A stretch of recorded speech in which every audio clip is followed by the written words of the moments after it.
Hi hello welcome to our channel. నేను మీ journalist Sai. 2 రోజులు 4 ఇది సాధారణ లెక్క, కానీ 2 రోజుల 6 ఇది పొలిటికల్ లెక్క. ఎందుకంటే ఓ ప్రయోజనం కోసం పొత్తులు పెట్టుకుంటే మరి ప్రయోజనాలు రాబట్టకుంటే అది 2 రోజుల 6 కాక మరేమవుతుంది అన్నది సీఎం చంద్రబాబు మాట. ఇది నిజమే కూడా. గత ఎన్నికలకు ముందు పార్టీని గెలిపించుకునేందుకు మాత్రమే చంద్రబాబు బీజేపీ జట్టు కట్టారు. ఇది అందరూ ఒప్పుకోవాలి. అందుకే అప్పట్లో భారీగా హామీలు ఏమీ గుప్పించలేదు, కేవలం సూపర్ 6కే సరిపుచ్చారు. కానీ పొత్తు పెట్టుకొని విజయం దక్కించుకున్న తర్వాత అది 2 రోజులు 4 కాదు 6 అని ఇప్పుడు లెక్కలు చూపిస్తున్నారు. ప్రస్తుతం వచ్చిన గూగుల్ డేటా కేంద్రమే కాదు, అమరావతి రాజధానిలోని బ్యాంకుల నిర్మాణం, ముఖ్యంగా ఆర్బీఐ వంటి కీలక విభాగం కూడా ప్రాంతీయ కేంద్రాన్ని ఏపీలో ఏర్పాటు చేస్తుంది. దీనికి నిర్వర్ధంగా కేంద్రం కృషి ఉందన్నది వాస్తవం.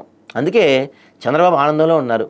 కేంద్రం కోరకపోయినా, బీజేపీ నాయకులు అడగకపోయినా బీజేపీలో ప్రచారం చేస్తా అని చెప్పారు. అక్కడితోనే సరికాదు, సాధారణంగా పొత్తులో ఉన్నప్పటికీ బీజేపీ అగ్రనేత ప్రధాని మోడీ ఎవరిని ప్రశంసించారు.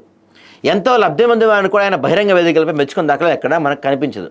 కానీ సీఎం చంద్రబాబు విషయంలో కర్నూలు వేదికగా విజయనున్న నాయకుడిగా ప్రశంసించారు. ఈ ఒక్క సందర్భమే కాదు, కూటమి పాలన 15 మాసాలు పూర్తి చేసుకున్న సమయంలో మోడీ చంద్రబాబును ఆకాశానికి ఎత్తేశారు.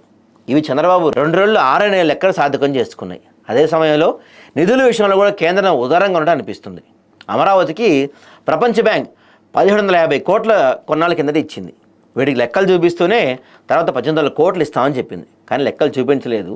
ఈ విషయంలో కేంద్రం చక్రం తిప్పింది. దీంతో త్వరలోనే 1800 కోట్లు రానున్నాయి. సో ఇది కూడా చంద్రబాబును ఆనందానికి గురి చేస్తుంది.